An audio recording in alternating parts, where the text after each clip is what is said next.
দুশমনেরা ওবাইদুল্লাহ ইবনে জিয়াদের লোকেরা তাকে শহীদ করে দিলেন। কিছুদিন হতেই না হতে গভীর রাত্রে বেলাতে আর একটা যেন দুশমনের তরফ থেকে এলান হলো, এই কুফাবাসীরা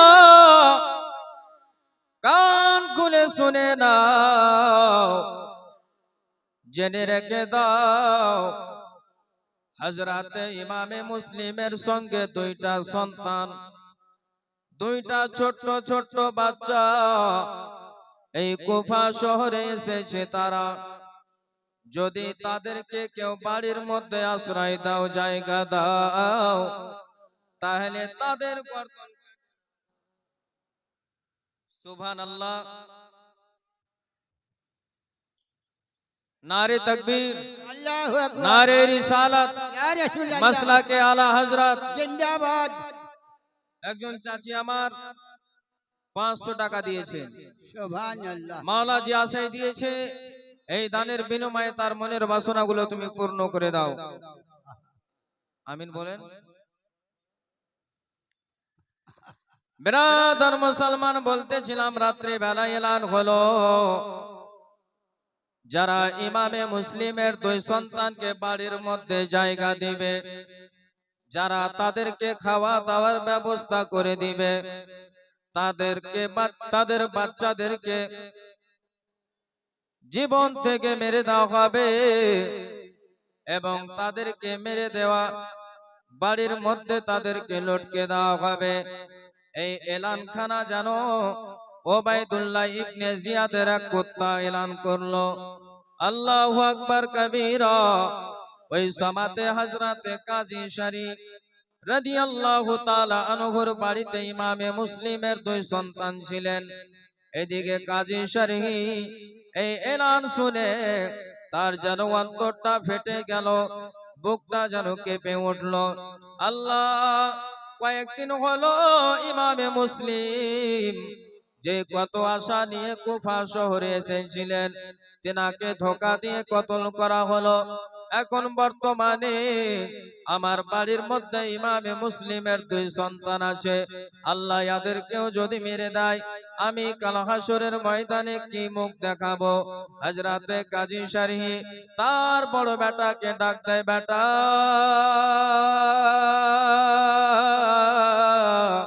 এই বেটা, সাত শুনে রেখে দাও, এই গভীর রাত্রে একটা এলান হয়েছে বেটা, যারা ইমামে মুসলিমের দুই সন্তানকে বাড়ির মধ্যে জায়গা দিবে তাদেরকে মেরে দেওয়া হবে বেটা।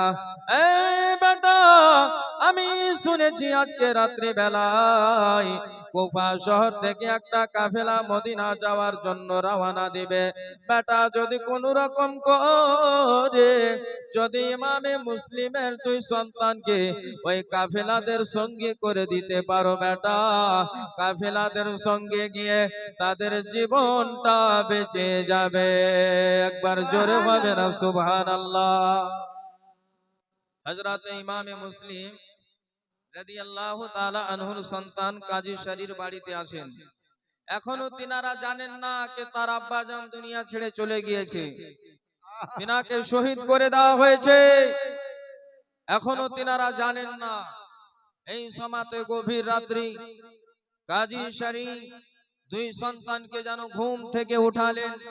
ওঠার পরে বলেন, এই দোজাহানের বাদশার ফুল, এই আওলাদে রাসূল, কেমন করে তোমাদেরকে বুঝাবো যে তোমাদের আব্বা জান এই কুফা শহরে এসে নিজের জীবনকে দিয়ে দিয়েছে?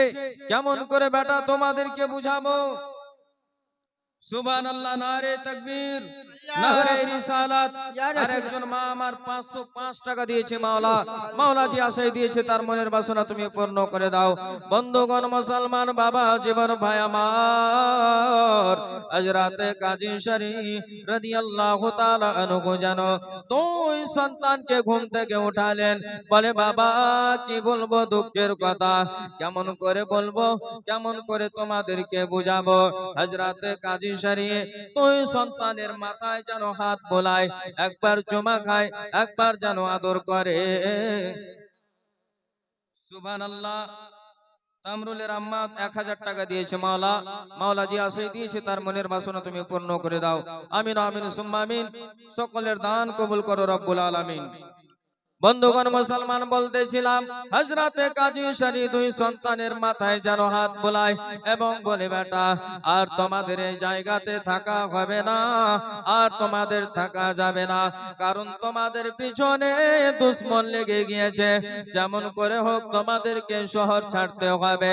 হযরতে কাজী শরী বলে, ও মুসলিমের দুই সন্তান, আর তোমাদের বাবা দুনিয়ায় বেঁচে নাই রে, আর ইমামে মুসলিম দুনিয়াতে নাই, কারণ তোমার আব্বাকে কুফাবাসীরা শহীদ করে দিয়েছে। মুসলিমের দুই সন্তান, এখন রাত্রি বেলায় যদি তোমরা পালিয়ে যেতে পারো, তাহলে তোমাদের জীবনটা বেঁচে যাবে। আল্লাহু আকবার কাবীরা।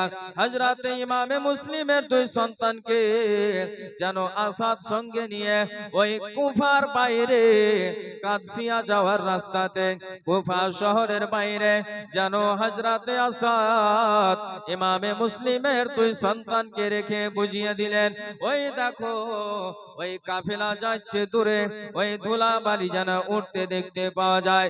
যদি তোমরা কোন রকম করে দৌড়ে কাফেলার সঙ্গী হয়ে যেতে পারো, তাহলে তোমাদের জীবনটা বেঁচে যাবে।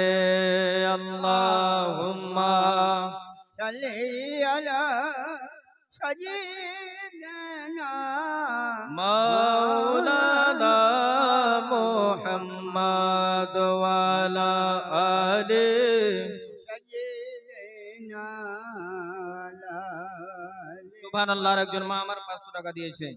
সুবহানাল্লাহ। মুহাম্মদ সাল্লাল্লাহু তাআলা আলাইহি ওয়াসাল্লাম। হযরতে মুহাম্মদ এবং ইব্রাহিমের কত বয়স ছিল? মুহাম্মাদের বয়স ছিল 8, ইব্রাহিমের বয়স ছিল 6। এই দুই শিশু যারা এখনো দুনিয়াদারি বুঝে না, কত আশা নিয়ে কুফা শহরে এসেছিল তারা, কিন্তু আল্লাহর খেলা বান্দা কি বুঝবে?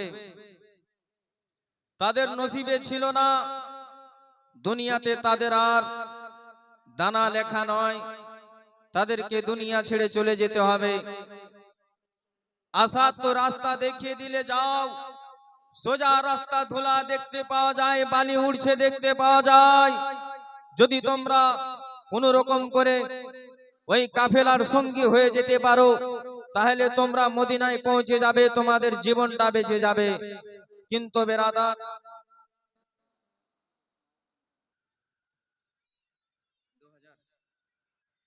नारे तकबीर, नारे रिसालत। ইয়া রাসূলুল্লাহ। পিছলির ইসমাইল কন্ট্রাক্টর 2000 টাকা দিয়েছে মাওলা। এই 2000 টাকার বিনিময়ে মাওলা তার সকল আপদ বিপদকে তুমি দূর করে দাও। মাওলা যে আশায় দিয়েছে তার মনের বাসনা তুমি পূর্ণ করে দাও। আর একজন মা আমার 550 টাকা দিয়েছে। মাওলা যে আশায় দিয়েছে তার মনের বাসনা তুমি পূর্ণ করে দাও। সুবহানাল্লাহ। রেজাউল ভাই আমার 1000 টাকা দিয়েছে। মাওলা যে আশায় দিয়েছে তার মনের বাসনা তুমি পূর্ণ করে দাও। আরে নতুন ডলার মানুষকে দানের মধ্যে কেউ পারবে না।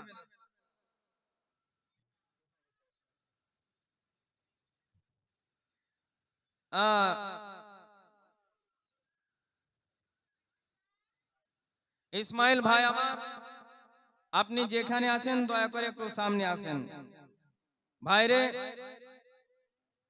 দুইটি ছোট ছোট বাচ্চা মোহাম্মদ আর ইব্রাহিম আমাদের ইসলামের জন্য, কোরআনকে বাঁচানোর জন্য, হাদিসকে বাঁচানোর জন্য, নবীর সুন্নতকে বাঁচানোর জন্য নিজের জীবনটাকে দিয়ে দিয়েছে। আমি বলবো, যদি আপনারা ইমামে মুসলিমের দুই সন্তানের নামে যদি বেশি বেশি করে দান করতে পারেন, তাহলে আল্লাহ তাবারক ওয়া তাআলা আপনাদের দানকে কবুল করবেন। একজন 300 টাকা, আর একজন 200 টাকা দিয়েছে, একজন 100 টাকা, আর একজন 100 টাকা। মাওলা সকলের দান তুমি কবুল করে নাও। ইসমাইল ভাই আমার, আপনি 2000 টাকা দিয়েছেন। আপনাকে বলবো, নবীর মহব্বতে আল্লাহর ঘরে আর একটু লাগিয়ে দেন। কারণ এই মসজিদ, যেই মসজিদে আপনি যদি একটা পাংখা দান করেন, এই পাংখা পৃথিবীর জমিনে যতদিন থাকবে, যতদিন ঘুরতে থাকবে, মানুষ যতদিন তার উপকার লাভ করতে থাকবে, যে পাংখা দান করেছে সে নেকি পেতেই থাকবে। বলুন সুবহানাল্লাহ। সুবহানাল্লাহ সুবহানাল্লাহ। মরে গেলে কিছু না, জি না। সবাই আপনাকে রেখে চলে আসবে।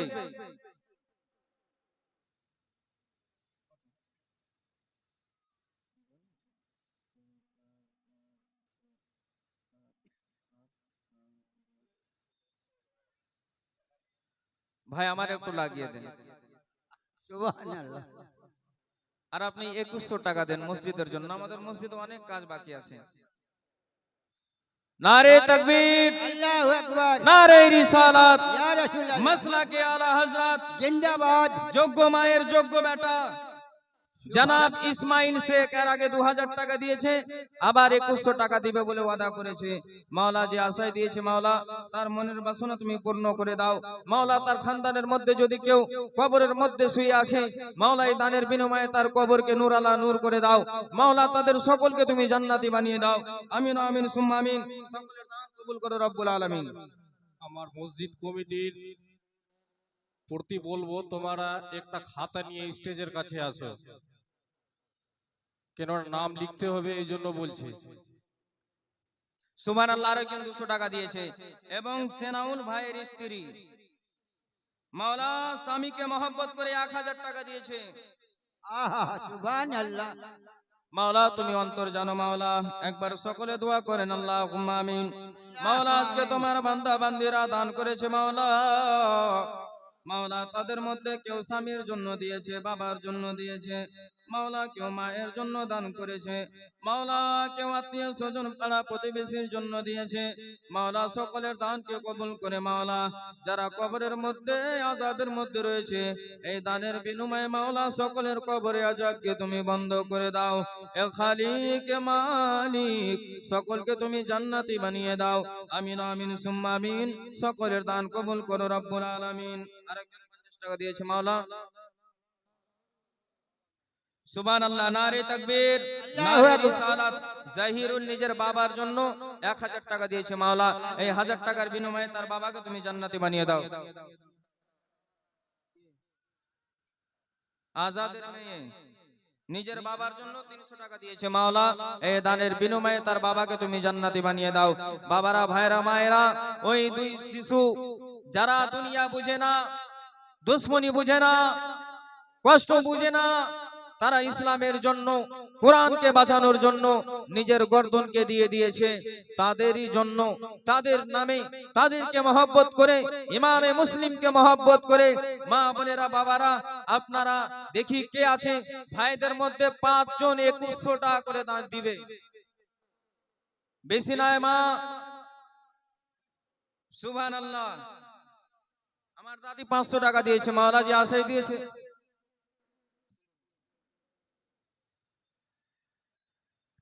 বেশিলা 2100 টাকা যদি আপনি ইমামে মুসলিমের 2 সন্তানের নামে দিতে পারেন, অবশ্যই আপনার দোয়া কারেন্টের মতো কবুল হয়ে যাবে। আর মা বোনদের দিক থেকে বেশি না 1500 টাকা দুইজন নিয়ে আসেন তো দেখি কারা নবীর ঘরানাকে মহব্বত করে, কারা নবীর বাগানের ফুলকে ভালোবাসে। দেরি করিস না মা, একটু চটচট করে দিয়ে যান। বলতেছিলাম বাবা জীবন ভাই আমার হযরত ইমামে মুসলিমের 2 সন্তানকে আসাদ যেন রাস্তা দেখিয়ে তিনি বাড়ি চলে আসলেন, কিন্তু 2 সন্তান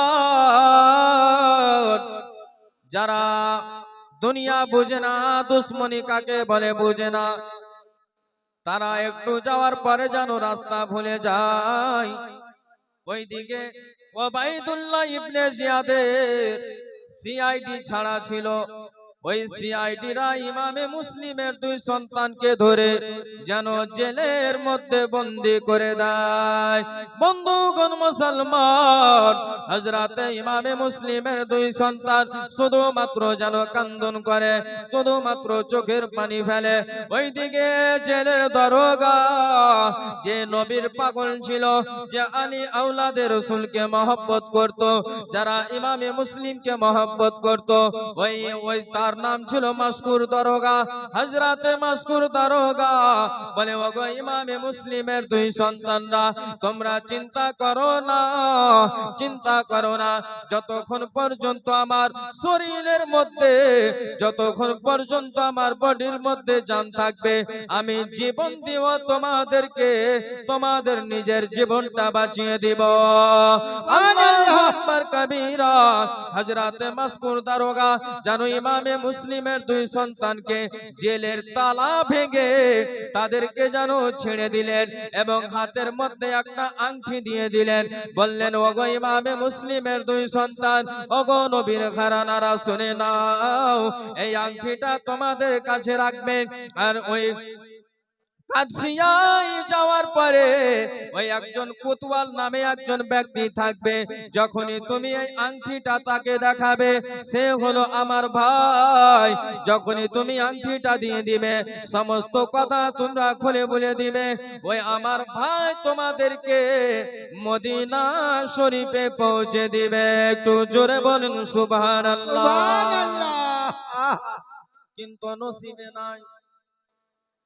হযরতে ইমামে মুসলিম তিনার দুই সন্তান হাতে আংটি নিয়ে ওই মাসকুর দারোগা তাদেরকে মকুফা শহর থেকে বের করে কাদসিয়ার রাস্তা দেখিয়ে দিলেন আর বলে দিলেন, আংটিটা তুমি কাদসিয়া যাওয়ার পরে আমার ভাই কোতওয়াল তার হাতে দিয়ে দিবে, তোমাদের মদিনা যাওয়ার ব্যবস্থা হয়ে যাবে। কিন্তু আল্লাহু আকবার কবীরা, তাদের মরণ লেখা ছিল। হযরতে ইমামে মুসলিমের দুই সন্তান রাস্তা দিয়ে যেন দৌড়াতে দৌড়াতে শুরু করলো, রাস্তা দৌড়তে লাগলো। কিন্তু একটু পরে যখন গভীর রাত হলো, আর রাস্তা চিনতে পারে না। রাস্তার জঙ্গলের মধ্যে অনেক কাটা পাথর, অনেক কাটা পাথর রাখা আছে। ওই ভাইদের মধ্যে একজনের পায়ে যেন কাটা লেগে যায়, তারা যেন আম্মা আব্বা করে চিৎকার কান্না করে, কিন্তু ওই কাদসিয়া পৌঁছাতে পারে না। বন্ধুগণ মুসলমান, হযরতে ইমামে মুসলিমের দুই সন্তান বারবার করে যেন ওই জায়গাতে বারবার পৌঁছে যায়, যে জায়গাতে মাসকুর দারোগা তাদেরকে ছেড়েছিল। বারবার করে ওই রাস্তাতে ঘুরে ফিরে আবার ফিরে আসে। হযরতে ইমামে মুসলিমের দুই সন্তান যেন আর চলতে পারে না, আর যেন হাঁটতে পারে না, পাও দিয়ে রক্ত ঝরে পড়ে, আর চলার শক্তি নাই, আর আগে বাড়ার ক্ষমতা নাই। আল্লাহু আকবার কবীরা। হযরতে ইমামে মুসলিমের দুই ফুল, নবী বাগানের ফুল, জান্নাতের দুইটা ফুল, চেহারা যেন গোলাপ ফুলের মতো ছিল। কিন্তু কুফাতে আসার পরে গোলাপ ফুল যেন শুকিয়ে গিয়েছে। দুই ভাই জানের ভয়ে একটা খেজুরের গাছের মধ্যে, যেটা খেজুরের গাছ খালি ছিল, ওই খোকলা খেজুরের গাছের তলায় যেন লুকিয়ে গিয়েছে। আল্লাহু আকবার কবীরা। ওইদিকে যেন হারিসের বিবির ঘরে একটা যেন জান্নাতি নারী ছিল, নারী একটা যেন দাসী ছিল। সকাল বেলায় সে যেন পানি নেওয়ার জন্য ফুরাত নদীর তীরে এসেছেন। হঠাৎ করে পানি উঠাতে যাবে, যেন পানির মধ্যে দেখতে পায় দুটা বাচ্চা, সুন্দর চেহারা। সুবহানাল্লাহ। সিসাদ দাদু আমার 150 টাকা দিয়েছে মাওলা, যে আশায় দিয়েছি তার মনের বাসনা তুমি পূর্ণ করে দাও। বলতেছিলাম বাবা হারিস পাপের দাসী লন্ডি জানো ওই পানি উঠাতে যেমনই যাবে,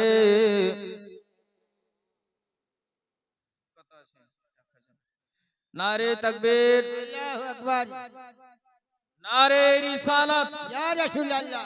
বেলাল ভাই আমার 1000 টাকা দিয়েছে মাওলা।